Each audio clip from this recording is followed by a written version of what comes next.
Hello and welcome to न्याय शास्त्र academy. मैं विवेक कुमार आपका स्वागत करता हूं वीकली एमसीक्यूज डाइजेस्ट के इस मंथ के तीसरे वीडियो में। इस वीडियो में हम 8 जनवरी से लेके 15 जनवरी तक के इंपॉर्टेंट करंट अफेयर्स को एमसीक्यू फॉर्म में डिस्कस करते चलेंगे, जो कि स्पेशली कस्टमाइज्ड है लॉ एंट्रेंस एग्जामिनेशन के लिए। जैसा कि मैंने आपको पहले भी बताया है कि ये सीरीज आपको उन एंट्रेंस में हेल्प करेगी जिसमें करंट अफेयर्स का अच्छा खासा रोल होता है, जैसे कि क्लैट, डीयूएलएलबी, पीयूएलएलबी, बीएचयू, एमएचसीईटी, ये सारे एग्जामिनेशंस में आपको काफी हेल्प करेगी ये सीरीज। तो आपने अगर इस मंथ के पहले वीक के वीडियोस को नहीं देखा है तो आपको हमारे प्लेलिस्ट में मिल जाएगा उसका लिंक और उसका वीडियो, और डिस्क्रिप्शन बॉक्स में भी आपको उसका लिंक मिल जाएगा। तो उसको जरूर देखें और साथ ही नोट्स भी बनाते चलें, जो कि आपको हेल्प करेंगे एंट्रेंस को क्रैक करने में। इस वीडियो में हम टोटल 25 क्वेश्चन को कवर करते चलेंगे। टोटल 25 क्वेश्चंस को हम लोग कवर करेंगे इस वीडियो में, जो कि 8 जनवरी तक के लेके 15 जनवरी तक के इंपॉर्टेंट न्यूज से निकाले गए हैं।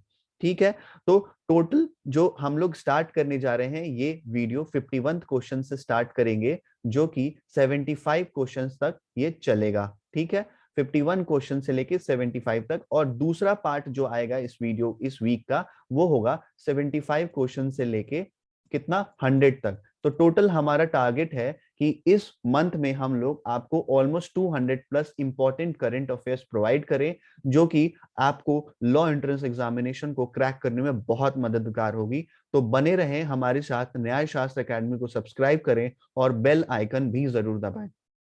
तो इस वीडियो का पहला क्वेश्चन है कि अटल टनल जो कि अभी न्यूज में थी, वो कौन से स्टेट में लोकेटेड है? तो इसका आंसर है हिमाचल प्रदेश। तो ये भाई क्यों न्यूज में थी, इसको हम पहले इसका सोच देखें। तो अ टोटल ऑफ 7,515 व्हीकल्स जो कि क्रॉस करी है अटल टनल को 24 घंटे में, पहले दिन 2022 के। तो इसलिए ये न्यूज में थी। तो इसके कुछ स्टैटिक पोर्शन को हमें याद रखना है एग्जामिनेशन पॉइंट ऑफ व्यू के लिए, कि ये पहले इसका नाम जो था उसका नाम था रोहतांग टनल, जो कि अब जो है अटल बिहारी वाजपेयी के नाम पे चली गई है, जो हमारे पूर्व प्रधानमंत्री थे। इन्होंने ही फाउंडेशन स्टोन रखा था इस टनल का, रोहतांग टनल का। ठीक है, तो उसके बाद 2020 यानी कि 3 अक्टूबर 2020 को प्रधानमंत्री मोदी ने इसको इनॉग्रेट करा। ठीक है, तो ये 9.02 किलोमीटर लॉन्ग टनल है, जो कि कनेक्ट करती है मनाली टू लाहौल स्पीति वैली को। ये टनल जो है अल्ट्रा मॉडर्न स्पेसिफिकेशन से बनाई गई है, जो कि पीर पंजाल रेंज में ऑफ हिमालयस में है। ठीक है, तो it is at an altitude, कितना एल्टीट्यूड है? Altitude of 3000 metres, 10,000 feet from the mean sea level.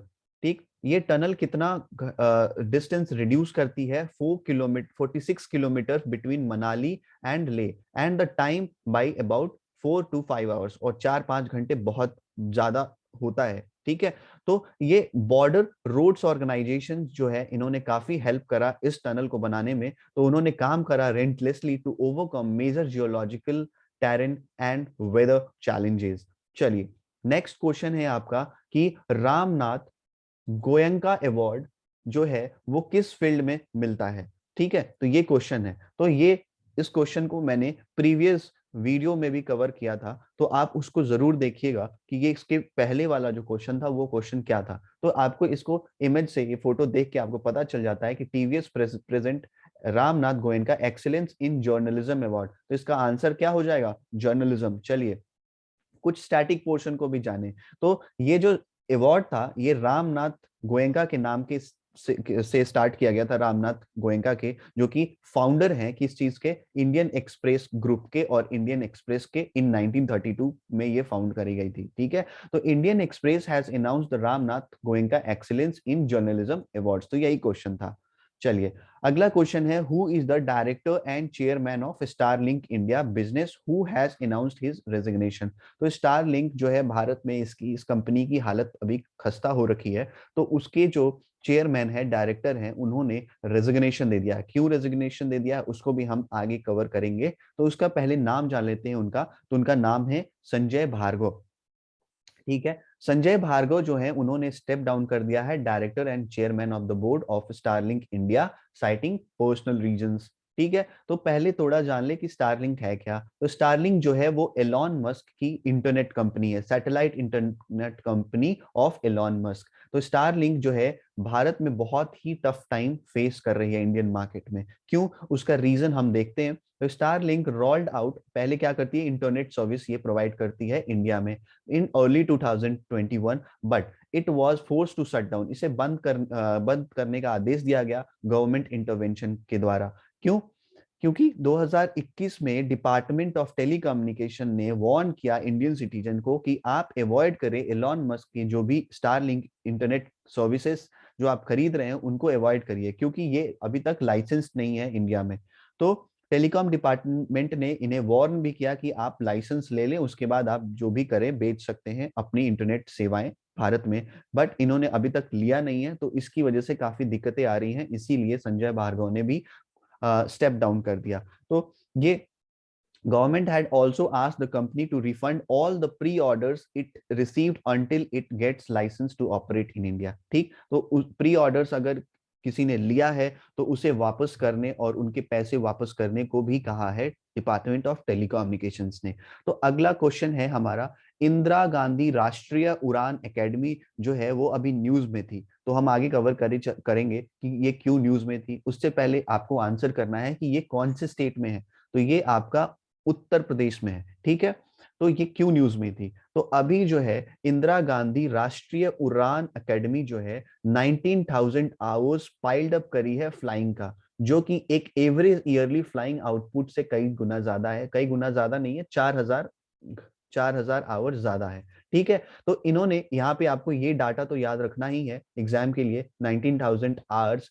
ठीक है, किसने करा है, तो इंदिरा गांधी राष्ट्रीय उड़ान एकेडमी। ये कहाँ है, यूपी में है। ठीक है, यूपी में कहाँ है, डिस्ट्रिक्ट अमेठी में है। ठीक, ये डाटा याद रखना है आपको, ये डाटा याद रखना है। एक और डाटा आपको याद रखना है कि 2022 में इन्होंने एक और टारगेट रखा है जो कि 25,000 फ्लाइंग आवर्स का है। ठीक है, तो इन्होंने ये भी टारगेट रखा है। तो 3 क्वेश्चंस आप इस न्यूज से आपको 3 क्वेश्चन याद रखने हैं, 2 डाटा और एक कि ये कहाँ पे है। ठीक, चलिए अब ये क्वेश्चन है, who will lead India in the ICC women's world cup 2022। इसका आंसर मैं नहीं बताने वाला, आपको खुद गेस करना है क्या होगा इसका आंसर। साथ ही साथ आपको कमेंट बॉक्स में ये भी बताना है कि आईसीसी वुमेन्स वर्ल्ड कप कहाँ होने जा रहा है 2022 का। उससे पहले आपको मैं बता दूं, ये 2021 में होने वाला था, लेकिन पैंडेमिक की वजह से, कोरोना की वजह से ये पोस्टपोन्ड होके 2022 में हो रहा है। तो आपको कमेंट बॉक्स में बताना है कि ये कहाँ पे हो रहा है, और ये बहुत ही इंपॉर्टेंट न्यूज है डीयूएलएलबी, पीओएलएलबी, क्लैट और जितने भी लॉ एंट्रेंस एग्जामिनेशन है, क्योंकि डीयू में इसने प्रीवियस 2020 में ये क्रिकेट से लेके 3 क्वेश्चन दागे थे। ठीक है, चलिए अगला क्वेश्चन है, Seema Bhavani is the name of which team of the Border Security Force. तो सीमा भवानी किस टीम में है बॉर्डर सिक्योरिटी फोर्स के, तो इसका नाम है ऑल वुमेन बाइकर टीम। तो 26 जनवरी को ये परेड में शामिल होती आई हैं, 2016 को ये टीम में ज्वाइन करी थी, और 2018 से ये परेड में रिपब्लिक डे के पहली बार इन्होंने शामिल हुई थी। तो ये किस टीम में है, तो सीमा भवानी जो है all women biker team of the Border Security Force. तो team will showcase their talent on Republic Day. ठीक है, over 100 female troops from different ranks are taking part in the event. चलिए, ये इंपॉर्टेंट क्वेश्चन है, सीमा भवानी, और सीमा भवानी किस team में है। अगला इंपॉर्टेंट क्वेश्चन है, India's first unique rock museum has been inaugurated in which city। तो इसका आंसर है हैदराबाद, तेलंगाना। तो union minister state for science and technology doctor Jitendra Singh, ठीक है, डॉक्टर जितेंद्र सिंह ने भारत का पहला ओपन रॉक म्यूजियम हैदराबाद में इनॉग्रेट करा। ये म्यूजियम क्या करेगी, ये म्यूजियम डिस्प्ले करेगी 35 different types of rocks from different parts of India with ages ranging from 3.3 billion years to around 55 billion years of the Earth's history। धरती के हिस्ट्री को ये डिफरेंट रॉक्स को, डिफरेंट पार्ट से लाए गए रॉक्स को ये दिखाएगी। कहाँ कहाँ से ये रॉक लाई गई है, तो ये रॉक लाई गई है, इसका सोर्स क्या क्या है, उड़ीसा है, तमिलनाडु है, उत्तराखंड है, झारखंड है, जम्मू एंड कश्मीर है, ठीक है, और भी कहीं कहीं से लाई गई है। इसका एम क्या है कि ये एजुकेट करे, इनलाइटन करे मासेस को about the several lesser known facts, display around 35 different types of rocks from different parts of India। तो यहाँ पे आपको याद रखने वाला एग्जाम के लिए क्या है, ये जो यूनियन मिनिस्टर है साइंस एंड टेक्नोलॉजी, इनका नाम याद रखना है डॉक्टर जितेंद्र सिंह, और ये म्यूजियम कहाँ पे है, हैदराबाद और तेलंगाना में है। चलिए अगले क्वेश्चन की तरफ बढ़ते हैं। इस क्वेश्चन का आंसर भी मैं नहीं बताने वाला हूं, क्योंकि इसको पहले मैंने डिस्कस करा है, इसको मैंने डिस्कस करा है पहले वीडियो में। UN security council counter terrorism committee, इसके जो है चेयर, इसको चार्ज कौन कर रहे हैं, इसको चेयर कौन कर रहे हैं, ये इनका फोटो है, इमेज है। तो आपको आंसर कमेंट बॉक्स में बताना है कि इनका नाम क्या है। तो 58 क्वेश्चन का आंसर मैं नहीं बताने जा रहा। चलिए 59th क्वेश्चन क्या है कि the flagship Ujjwala program of the Ministry of Power has completed how many years of successful implementation in 2022? चलिए तो आपको बताना है कि उज्ज्वला प्रोग्राम जो है वो कितने साल कंप्लीट कर रहा है 2022 में। साथ ही साथ आपको एक और क्वेश्चन का आंसर आपको मिल जाएगा, यहाँ पे एक और क्वेश्चन पूछा भी जा सकता है कि उज्ज्वला प्रोग्राम किस मिनिस्ट्री के अंडर में आता है, तो ये आता है मिनिस्ट्री ऑफ पावर के अंडर में। तो ये दो क्लैट में 2016 में ये क्वेश्चन पूछा गया था क्लैट में कि उज्ज्वला का फुल फॉर्म क्या है, ये पूछा गया था। तो आपको उज्ज्वला का फुल फॉर्म अगर पता है तो कमेंट बॉक्स में जरूर बताइए। साथ ही इसका आंसर मैं बता दूं तो इसका आंसर है 7 साल पूरे कर लिए 2022 में उज्ज्वला प्रोग्राम ने, जो कि मिनिस्ट्री ऑफ पावर के अंडर आता है, उसके फ्लैगशिप में आता है। तो flagship Ujjwala programme of ministry of power has successful completed 7 years of distributing and selling LEDs light on January 5th 2022।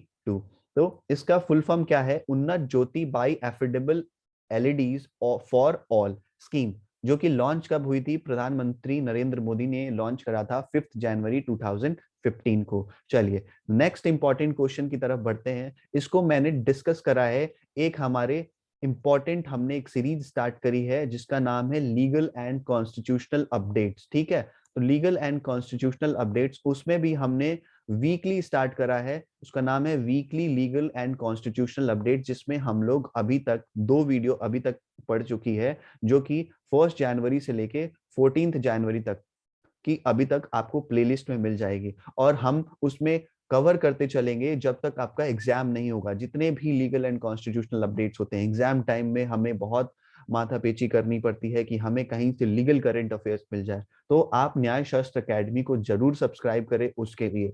वो बहुत ही इंपॉर्टेंट रोल अदा करता है लीगल करंट अफेयर्स आपके लॉ एंट्रेंस के एग्जामिनेशन के लिए, खासकर क्लैट, डीयू, ये सारे जितने भी मेजर इंपॉर्टेंट एंट्रेंस एग्जामिनेशन है। तो उसमें मैंने डीपली इसको कवर करा है कि ये क्वेश्चन पहले हम कवर करते हैं कि क्या है। तो इलेक्शन कमीशन ने क्या किया है, हाइक किया है पार्लियामेंट्री कॉन्स्टिट्यूएंसीज पोल एक्सपेंडिचर लिमिट को। तो what is the new expenditure limit for candidates in bigger state. तो ये आपको इमेज से साफ क्लियर हो जाएगा, इस इमेज को आपने ध्यान में रख लीजिए दिमाग में, आपको कुछ रट्टा मारने की जरूरत नहीं है। तो ये देखिए, ये लार्ज स्टेट्स है, ये देखिए आपको स्मॉल स्टेट्स है। तो ये लोकसभा, यहाँ क्वेश्चन क्या बोल रहा है, पार्लियामेंट्री कॉन्स्टिट्यूएंसी, तो लोकसभा किस में आएगा, पार्लियामेंट का पार्ट है। तो आपके आपके लिए एक और क्वेश्चन है, पार्लियामेंट का पार्ट कौन कौन है, जरूर कमेंट बॉक्स में बताइए। तो चलिए, तो यहाँ पे क्वेश्चन आपको पता चल गया कि ये लोकसभा के बारे में पूछा है, पार्लियामेंट्री कॉन्स्टिट्यूएंसीज के बारे में पूछा है। तो इसका आंसर क्या है, बिगर बिगर के लिए पूछा है कि बिगर स्टेट्स के लिए। तो यहाँ पे लार्ज स्टेट्स कौन सा है, 95 लाख। तो इसका आंसर क्या हो जाएगा, 95 लाख। यही अगर पूछा जाता कि यहाँ पे अगर पूछ देता कि स्मॉल स्टेट्स क्या है, तो उसका आंसर होता 65 लाख। और अगर यहाँ पे पार्लियामेंट्री कॉन्स्टिट्यूएंसीज की जगह स्टेट असेंबली डाल देता तो उसका आंसर होता बिगर स्टेट्स के लिए 40 लाख और स्मॉल स्टेट्स के लिए 28 लाख। चलिए, तो बिगर स्टेट्स में कौन कौन आ जाएंगे, एग्जाम्पल के तौर में महाराष्ट्र, मध्य प्रदेश, उत्तर प्रदेश, वेस्ट बंगाल एंड कर्नाटका। साथ ही साथ आप कमेंट बॉक्स में जरूर बताएं कि अभी 5 राज्यों में कौन कौन से 5 राज्यों में जनवरी के बाद चुनाव होने वाले हैं। तो जरूर आंसर बताएं कमेंट बॉक्स में। चलिए अगला क्वेश्चन है, what is the theme of the 24th national conference on e governance. ये इंपॉर्टेंट है कि इसका थीम क्या है और ये कहाँ पे हो रहा है, ये भी आपको जानना जरूरी है। तो इसका आंसर है C, India techade digital governance in post pandemic world. तो आपको फिर यहाँ पे मिलेंगे union minister of science and technology, जिनका नाम है doctor Jitendra Singh. Previously slide में जो था उनका इमेज भी था। ये 24th national conference on e governance कहाँ पे हो रहा है? हैदराबाद में हो रहा है, तेलंगाना में। थीम क्या है? तो 2 day conference, India टेकेड digital governance in post pandemic world. चलिए अगला क्वेश्चन है, प्रधानमंत्री मोदी ने एक नया कैंपस इनॉग्रेट करा है, चितरंजन नेशनल कैंसर इंस्टीट्यूट, कौन सी सिटी में है? तो इसका आंसर है कोलकाता। तो कोलकाता इसका आंसर है। ये दूसरा कैंपस है चितरंजन नेशनल कैंसर इंस्टीट्यूट का। अगला क्वेश्चन है 63rd, which state has bagged the best state award in the 3rd national water awards for the year 2020 by the ministry जल शक्ति? तो इसका आंसर है उत्तर प्रदेश। और ये भी आपको ध्यान देना है कि ये 3rd एडिशन वाला अवार्ड है, तो ये भी आपको ध्यान रखना है। तो यूनियन मिनिस्टर ऑफ जल शक्ति, जिनका नाम है गजेंद्र सिंह शेखावत, ये नई मिनिस्ट्री है और ये 3rd एडिशन है फॉर द ईयर 2020। तो उत्तर प्रदेश को अवार्ड मिला है, ठीक है। उसके बाद फॉलोड किसने किसने करा है? राजस्थान 2nd नंबर पे, तमिलनाडु 3rd नंबर पे। इसमें क्या मिलता है अवार्ड में? साइटेशन, ट्रॉफी और कैश प्राइज। और मुजफ्फरनगर जो है वो उत्तर प्रदेश का best district award in the northern zone, followed by शहीद भगत सिंह नगर इन पंजाब। तो आपको यहाँ पे एग्जाम के लिए उत्तर प्रदेश का नाम जरूर से जरूर याद रखना है। और ये मिनिस्ट्री के मिनिस्टर कौन है, उनका भी नाम याद रखना है, गजेंद्र सिंह शेखावत। अपने नोट्स में जरूर नोट करते चले। अबाउट द अवार्ड, तो the ministry, the national water award was launched by the जल शक्ति मिनिस्ट्री 2018 में। तो 2018 में स्टार्ट करी गई थी ये अवार्ड ये देना, to recognise and motivate individuals and organisations doing exemplary work in the field of water resources management. ठीक है, तो यहाँ पे टोटल 57 अवार्ड्स दिए जाते हैं, जो कि आपको बेस्ट स्टेट का नाम एग्जाम पॉइंट ऑफ से ज्यादा इंपॉर्टेंट हो जाता है।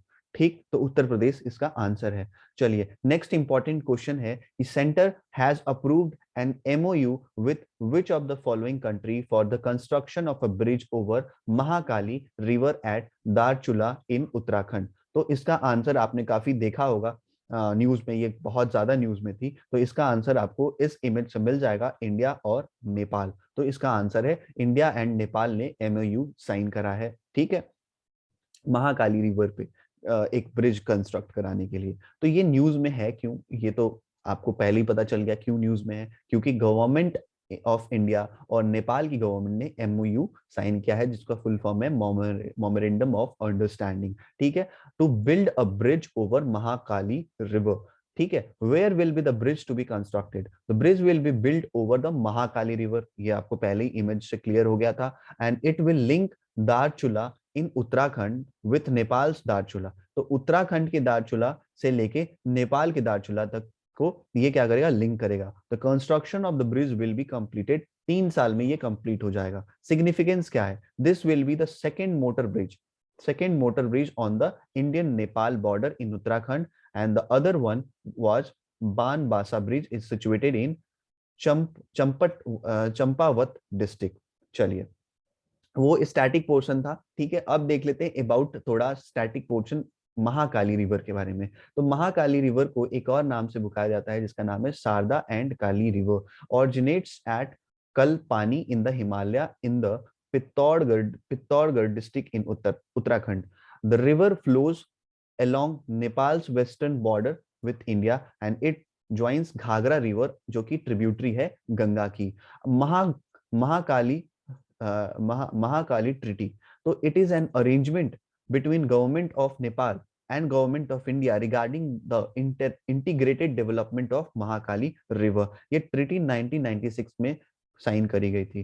The treaty recognises the Mahakali river as a boundary river between the two countries. ये आपको इस इमेज से समझ में आ जाएगा, ये नेपाल है इस साइड और इस साइड इंडिया है, तो ये बाउंड्री रिवर है जो कि 1996 के ट्रीटी से तय हुआ था। चलिए अगला क्वेश्चन है, अगला इंपॉर्टेंट क्वेश्चन है, UN world food programme in India has partnered with which organisation to enhance the effectiveness of the PM Poshan scheme. ठीक है, तो इसका आंसर क्या होगा? तो चलिए देखते हैं। The United Nation World Food Program in India has partnered with Akshay Patra foundation, TAPF। इसका आंसर है अक्षय पात्रा फाउंडेशन। ठीक है, अक्षय पात्रा फाउंडेशन क्या है? एक नॉट फॉर प्रॉफिट ऑर्गेनाइजेशन है जो कि to enhance the effectiveness of the Pradhan Mantri Poshan Shakti Nirman scheme, PM Poshan scheme, इसका फुल फॉर्म है Pradhan Mantri Poshan Shakti Nirman scheme, earlier known as national programme for mid day meal in schools. तो ये ध्यान रखना है कि पहले इसका क्या नाम है, इसको नोट्स में जरूर लिखिएगा। तो यहाँ पे अक्षय पात्रा फाउंडेशन और जो WFP यानी कि वर्ल्ड फूड प्रोग्राम है, उन इन दोनों साथ ये काम करने जा रही है। तो partnership aims to enhance food safety and hygiene projects, capacity building of cooks cum helpers and nutritional quality of school meals. कुछ स्टैटिक पोर्शन है, इंटरनेशनल ऑर्गेनाइजेशन आ गया एक WFP यानी कि वर्ल्ड फूड प्रोग्राम, आपको याद रखना जरूरी है क्योंकि DU में प्रीवियसली बहुत बार 2021 के पेपर में भी वर्ल्ड फूड प्रोग्राम से रिलेटेड एक क्वेश्चन आया था। तो आप प्रीवियस ईयर क्वेश्चन को भी देखते चलिए ताकि आपको पता चलेगा कि कैसे कैसे करंट अफेयर्स पूछे गए हैं पास्ट में। अगर आप DU की तैयारी कर रहे हैं, PU की तैयारी कर रहे हैं, क्लैट की तैयारी कर रहे हैं, कोई भी एग्जाम की तैयारी कर रहे हैं, तो world food programme founded in 1961, world food programme headquarters Rome Italy. ठीक है, कहाँ headquarter? World food programme executive director का नाम क्या है? David Beasley. चलिए अगला इंपॉर्टेंट न्यूज है, which among the following countries have joined the international solar alliance as its 102nd and most latest member. तो इसका आंसर क्या होगा? तो इसका आंसर हम चलिए देखते हैं। तो 102वां मेंबर कौन बना है? तो प्राइम मिनिस्टर ऑफ एंटीगुआ और बाराबूडा। तो इसका आंसर है एंटीगुआ और बाराबूडा। तो the Caribbean nation of Antigua and Barbuda joined the International Solar Alliance as the 102nd member by joining the International Solar Alliance Framework Agreement, the India-led Global Green Energy Initiative। ठीक है, तो ये international solar alliance क्या है, इसके static portion को भी आपको ध्यान रखना है क्योंकि ये इंटरनेशनल बॉडी काफी फेवरेट टॉपिक रही है प्रीवियसली भी और आने वाले टाइम में भी लॉ एंट्रेंस एग्जामिनेशन के लिए। तो ये इंटरनेशनल सोलर अलायंस जो है वो ज्वाइंटली लॉन्च्ड बाय इंडिया और फ्रांस, याद रखिएगा ये ज्वाइंटली इंडिया और फ्रांस के द्वारा स्टार्ट करी गई थी 2015 में during the 21st session of the United Nation climate change COP21 in Paris France to promote solar energy. ठीक है, तो इसको ध्यान रखिएगा कि COP21 पेरिस फ्रांस और इसके ईयर और किसने ज्वाइंटली लॉन्च किया था इंटरनेशनल सोलर अलायंस को। अगला क्वेश्चन है, इंपॉर्टेंट है, integrated approach in S&T for sustainable future has been declared as theme of which special day. तो आपको इमेज से इसका आंसर मिल जाएगा कि नेशनल साइंस डे 2022, यानी कि इसका आंसर है बी। साथ ही आपको कमेंट बॉक्स में बताना है कि नेशनल साइंस डे कब मनाया जाता है, ये बहुत ही इंपॉर्टेंट न्यूज है। ठीक है, तो the theme for this year's National Science Day is announced as Integrated Approach in S&T for Sustainable Future। Union science and technology minister ने अनाउंस करा है। ठीक है, the theme has been chosen for raising public awareness of the scientific issues. अब चलिए static portion को भी याद करना जरूरी है आपको। नेशनल साइंस डे क्यों मनाया जाता है, कब मनाया जाता है? 28 तारीख को मनाया जाता है। किस लिए मनाया जाता है? To mark the discovery of Raman effect by Indian physicist sir CV Raman. Sir CV Raman कौन थे? तो ये इन्हें क्या मिला था? नोबेल प्राइज मिला था। इन्हें नोबेल प्राइज मिला था फिजिक्स में। ठीक है, इन्हें भारत रत्न मिला था और ये फेमसली जाने जाते हैं known for his work light scattering. ठीक है, तो ये बहुत ही बड़े पर्सनालिटी हैं भारत के। तो इन्हीं के नाम पे ये नेशनल साइंस डे मनाया जाता है 28 फेब को। चलिए कुटकट्टी लॉ क्या है? Which has seen in the news is practised in which Indian state. तो ये कहाँ मनाया जाता है? तो इसका आंसर क्या है? झारखंड। तो कुटकुट्टी लॉ जो है क्या हुआ है, यहाँ पे एक स्टोरी हुई है, आपको ध्यान रखना है, बस इसके नाम याद रखना है और ये कौन से स्टेट में हुई थी? तो ये झारखंड में हुई थी। तो एक मैन जो है उसे a man was beaten by some villagers for allegedly cutting off trees illegally and selling them। पेड़ को बेच रहे थे तो और इलीगली काट रहे थे, तो उसके क्या हुआ कि the man was burn alive in front of police. यहाँ पे लोकल लॉ है, ये लोकल सिस्टम है, ये जो सिस्टम है एक ट्राइबल लीनेज बेस्ड सिस्टम है, ज्वाइंट होल्डिंग ऑफ लैंड। ठीक है, according to the system Munda tribals would clear the trees and prepare the land for farming which would then belong to the entire clan instead of single person। ठीक है, तो इसके लिए जिंदा जला दिया गया इस लॉ के अनुसार। तो ये ट्राइबल का है जो कि वॉयलेट करता है इस लॉ को, इसीलिए इसीलिए इसमें इसको जला दिया गया, जो कि बहुत ही दर्दनाक है, ऐसा नहीं होना चाहिए, क्योंकि किसी की जान लेना हमारा लॉ आदेश नहीं देता है, ये लोकल लॉ है, लीनेज बेस्ड है, इसीलिए यहाँ पे हुआ है, ये न्यूज में था, इसलिए ये आपको इंपॉर्टेंट बन जाता है एग्जाम पॉइंट ऑफ व्यू से लिए के लिए। तो इसका आंसर होगा झारखंड। चलिए अगला क्वेश्चन है 69th क्वेश्चन है, who has been appointed as the new secretary general of the Shanghai corporation organisation. तो अगेन इंटरनेशनल ऑर्गेनाइजेशन से इंपॉर्टेंट न्यूज है, तो इसका आंसर क्या होगा? इसका आंसर है जैंग मिंग। जैंग मिंग जो है चाइना से बिलोंग करते हैं, तो China senior diplomat Zhang Ming has taken charge as the new secretary general of Shanghai corporation organisation in which India is also a member. यहाँ पे कभी कभी क्वेश्चन पूछा जाता है कि संघाई कॉर्पोरेशन ऑर्गेनाइजेशन का क्या भारत पार्ट है? तो यस, इसका आंसर है यस, इंडिया जो है पार्ट है।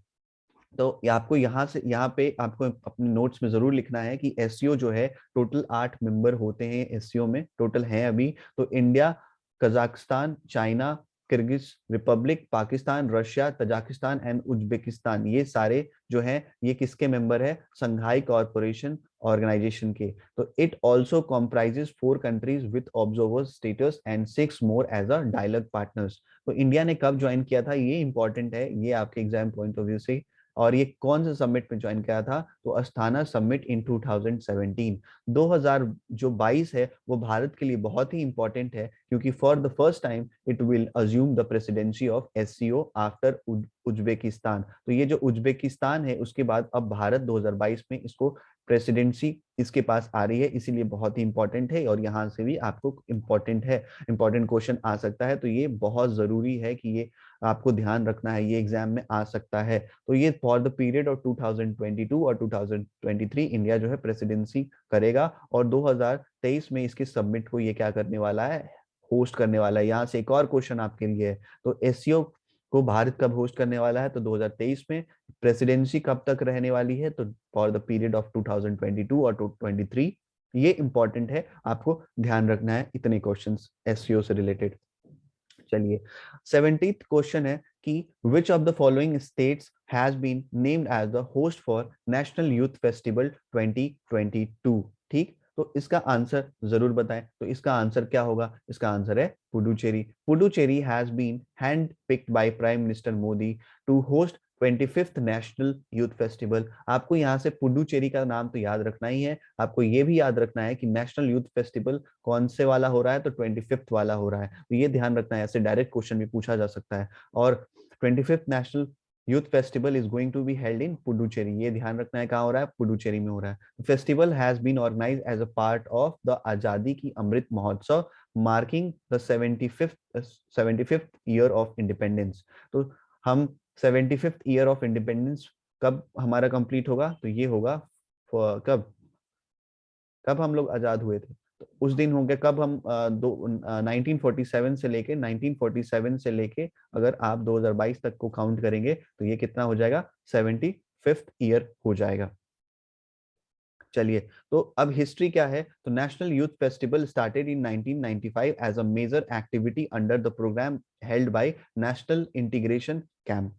ठीक है, इसकी हिस्ट्री है। अगला क्वेश्चन है, द प्रवासी भारतीय दिवस is celebrated every year on which day. ये बहुत ही इंपॉर्टेंट है, ये डीयू एलएलबी में बहुत बार क्वेश्चन पूछा गया है, कम से कम 2 से 3 बार ये क्वेश्चन आ चुका है, जो कि करंट अफेयर से रिलेटेड है, साथ ही साथ ये स्टैटिक पोर्शन से भी रिलेटेड है। इससे क्वेश्चन आ जाता है कि प्रवासी भारतीय दिवस का थीम कब है, थीम क्या है, और इस साल का थीम क्या है, या फिर ये कब मनाया जाता है? तो इसका आंसर है 9th जनवरी। तो इसका आंसर है, इसका दो नाम है, एक तो हिंदी में कहेंगे प्रवासी भारतीय दिवस, और इंग्लिश में क्या है? नॉन रेसिडेंट इंडिया डे, यानी कि एनआरआई डे। तो एनआरआई डे जो है उसे प्रवासी भारतीय दिवस के रूप में मनाया जाता है 9 जनवरी को। इसका एम क्या है कि स्ट्रेंथन करे the engagement of overseas Indian community with government of India and reconnect them with their roots.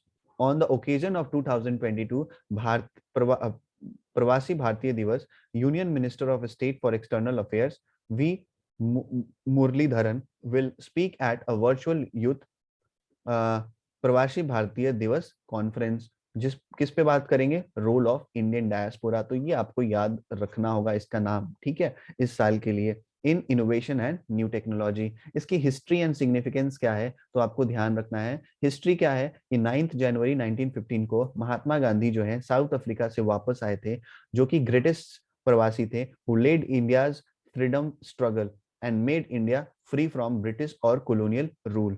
As a NRI or Pravasi, he is presented as a symbol of change and development that could bring into India. इसका significance क्या है? तो according to Indian government, NRIs have a global exposure in terms of business and development strategies around the world. If some opportunity is provided to them, they will contribute to the developmental process by infusing their ideas and experience on their motherland, that is India. तो ये इसका history और significance था, आपको जरूर ध्यान रखना चाहिए ताकि आप कभी भूलोगे नहीं। चलिए अगला स्लाइड है। इस साल इंपॉर्टेंट क्वेश्चन इससे भी रिलेटेड पूछा जा सकता है कि ये जो कन्वेंशन है, पी प्रवासी भारतीय दिवस का कन्वेंशन जो है, ये क्या हुआ कि ये हर 2 साल पे एक बार मनाया जाता है, ठीक है, are held once every 2 years। तो ये प्रवासी भारतीय दिवस 2021 जो हुआ था उसकी थीम थी क्या, कंट्रीब्यूटिंग टू आत्मनिर्भर भारत, ठीक है, जो कि 16th प्रवासी भारतीय दिवस कन्वेंशन था, ठीक है। और इसके पहले जो 15th प्रवासी भारतीय दिवस कन्वेंशन था वो कब मनाया गया था, 2 साल उसके 2019 से 2021 से 2 साल पहले, यानी कि 2019 में। उसका थीम क्या था, role of Indian diaspora in building a new India. तो ये दोनों कन्वेंशन के जो थीम है आपको याद रखने होंगे एग्जाम पॉइंट ऑफ व्यू के लिए, कॉन्ट्रीब्यूटिंग टू आत्मनिर्भर भारत और role of Indian diaspora in building a new India. 72nd question है, who has been appointed as the new secretary general of the organization of the petroleum exporting countries। इसको short में हम क्या बोलते हैं, OPEC, जो कि एक इंटरनेशनल ऑर्गेनाइजेशन है जो कि बहुत ही इंपॉर्टेंट है। तो इनका नाम क्या है, इनका नाम है हैथाम अल घईश, हैथाम अल घईश, ठीक है। तो ओपेक जो है appointed Kuwaiti oil executive Haitham Al Ghais as its new secretary general. चलिए अब हम देखते हैं कि वर्ल्ड में ओपेक में कितने कंट्रीज हैं और उसके कुछ स्टैटिक पोर्शन को भी कवर करेंगे। जैसे कि OPEC, organisation of the petroleum exporting countries, is a permanent intergovernmental organisation. कब क्रिएट किया गया था, यहां से क्वेश्चन आ सकता है कि ये ओपेक कब बनाया गया है। तो इसका आंसर है बगदाद कॉन्फ्रेंस इन 1960। कौन कौन से जब बनाए गए थे, कौन कौन से कंट्री थे, तो उस टाइम पे Iran, Iraq, Kuwait, Saudi Arabia and Venezuela. अभी के टाइम पे इतने कंट्री हैं, ठीक है, Iran, Kuwait, Iran, Saudi Arabia, Kuwait, Qatar, UAE, Algeria, Libya, ये सारे इंपॉर्टेंट कंट्रीज हैं जो कि आपको ध्यान में रखने चाहिए अभी के टाइम पे। इसका हेडक्वार्टर जरूर से जरूर आपको याद करना होगा, वीना है और ऑस्ट्रिया, ठीक है। एम क्या है, तो ये क्या करती है, सप्लाई करती है ऑयल को, और क्या करती है, जो प्राइस है उसको देखती है ऑयल के, ठीक, वर्ल्ड मार्केट में, ताकि जो फ्लक्चुएशन जो है अफेक्ट ना करे। अगर तेल का प्राइस फ्लक्चुएट करेगा तो जो भी प्रोड्यूसिंग इकोनॉमीज है, कंट्री है, और जो परचेजिंग कंट्रीज है, दोनों को अफेक्ट करेगा। तो उसको ध्यान रखता है ये ऑर्गेनाइजेशन। अगला क्वेश्चन है important, which of the following state UTs got national level award for COVID-19 management and Panchayat Development Index at the 24th National Conference on E-Governance। इसका आंसर मैंने पहले भी बताया है जब मैं कवर कर रहा था, national conference on e governance कहाँ हुआ है, हैदराबाद में हुआ है, ठीक है। तो इसका आंसर है Jammu and Kashmir. Next question है, which country's president has signed a law prohibiting child marriage. इसका आंसर है फिलीपींस। तो ये लॉ से रिलेटेड है, तो ये इंपॉर्टेंट हो जाता है एग्जाम पॉइंट ऑफ व्यू के लिए। चलिए लास्ट क्वेश्चन है इस वीडियो का कि गुरु गोविंद सिंह जयंती 2022 will be observed on 9th जनवरी 2022। एक और चीज मनाया जाता है 9 जनवरी, को क्या प्रवासी भारतीय दिवस। लेकिन गुरु गोविंद सिंह जयंती जो है वो अ, कभी जनवरी में होता है और कभी लास्ट जनवरी दिसंबर में होता है। तो ये इस साल कब मनाया जा रहा है, 9 जनवरी 2022 को। तो ये ध्यान रखना, ठीक है, इस बार कब मनाया जा रहा है 2022 में। तो it will be which birth anniversary of Guru Gobind Singh ji. ये गुरु गोविंद सिंह जी है, तो अगर भारत के आप नागरिक हैं तो आपने इनका नाम बहुत बार सुना होगा। ये 10th सिख गुरु हैं, ठीक है, 10th सिख गुरु हैं, और इसका आंसर है बी, 3555, 355, सॉरी 355, ठीक है। तो गुरु गोविंद सिंह जयंती 2022, the auspicious occasion of Guru Gobind Singh Jayanti is also known as Prakash Parv. इसको प्रकाश पर्व भी बोला जाता है, जो कि 10th सिख गुरु थे, गुरु गोविंद सिंह जी, ठीक है। It is the birth anniversary of Guru Gobind Singh and falls every year in December और जनवरी। पहले ही मैंने बताया इस चीज को। On this day devotees from all around the world send best wishes to one another and vow to follow the teachings and the path of Guru Gobind Singh ji. ये बहुत ये अच्छे लीडर थे, वॉरियर थे, पोएट थे, फिलोसोफर थे। इनके पिता का नाम था गुरु तेग बहादुर, जो कि 9th गुरु थे, जिनको औरंगजेब ने मार दिया था। उन्हें फोर्स किया गया था कि आप इस्लाम में कन्वर्ट हो जाएं, जो कि उन्होंने कबूल नहीं किया और औरंगजेब ने उन्हें मार दिया, ठीक है। और इनका जो जन्म हुआ था वो कहाँ हुआ था, पटना। पटना कौन से स्टेट का कैपिटल है, कमेंट बॉक्स में जरूर बताएं। और इनका जो बर्थ प्लेस है पटना साहिब बोलते हैं, पटना साहिब, पटना सिटी, ठीक है। इनके एक फेमस कोट है, जरूर इसको पढ़े। सच कहूं सुन ले हो साबी, जिन प्रेम कियो तिन ही परभ पायो। मतलब I will tell the truth, listen everyone, only those who have love will realise the lord, ठीक है। तो चलिए, this is Vivek Kumar signing off. Thank you for watching this video. For more updates, you can visit our website. ठीक है, और ये हमारा Instagram ID है, यहाँ से भी आप हमें कनेक्ट कर सकते हैं। और अगर आपको इस पीपीटी यानी इस वीडियो की पीडीएफ आपको चाहिए, तो आपको टेलीग्राम चैनल पे, हमारे टेलीग्राम चैनल पे आपको अवेलेबल मिल जाएगा, और आप उसको ज्वाइन कर सकते हैं, जो कि आपको डिस्क्रिप्शन बॉक्स में आपको उसका लिंक मिल जाएगा। चलिए, thank you for watching this video.